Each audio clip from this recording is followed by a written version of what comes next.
Hello बच्चों, let's read the question first. Which of the following figures shows correct relative contribution of green house gases to global warming.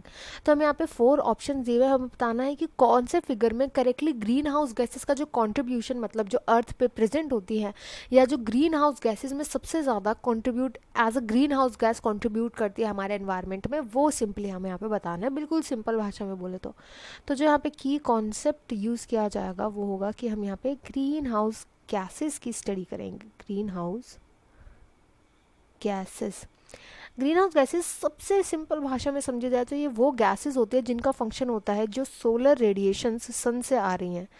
हमारा सन जो होता है वो solar radiations भेजता है अर्थ पर. तो अर्थ पर जो भी सोलर रेडिएशंस आती हैं वो हमारी अर्थ यूजुअली रिफ्लेक्ट कर देते हैं वापस सन पर. बट अगर ये गैसेस एटमॉस्फेयर पे प्रेजेंट होती है तो ये इन सोलर रेडिएशंस को कर लेती है अपने अंदर एब्जॉर्ब करने के बाद ये इनको एमिट कर देती है अर्थ के अंदर ही, अर्थ के एटमॉस्फेयर में. और तब ये अर्थ को रिफ्लेक्ट करके बाहर नहीं जा सकते, अर्थ के एटमॉस्फेयर को छोड़ करके नहीं जा सकते. ये ग्रीन हाउस गैसेस वैसे तो रीज़न है कि क्यों अर्थ का जो टेम्परेचर है वो बहुत ही फिजिबल था पहले. दैट इज़ पहले अर्थ का टेम्परेचर जो है वो माना जाता था 15 डिग्री सेल्सियस है. अगर यहाँ पर सोलर रेडिएशंस को ट्रैप करने का ये सिस्टम ना होता है, अगर ग्रीन हाउस गैसेज ना प्रेजेंट होती, तो ऐसा बोला जाता है अर्थ का जो टेम्परेचर होता वो -18 डिग्री सेल्सियस होता, जो कि बिल्कुल भी हैबिटेबल नहीं था.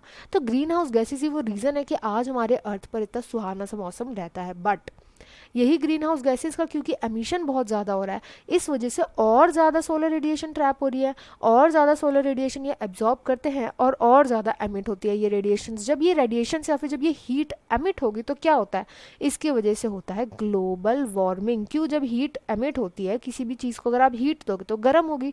यही वजह है कि अर्थ भी गर्म हो रही है एंड इसकी वजह से हो रही है ग्लोबल वार्मिंग हमारी अर्थ पर.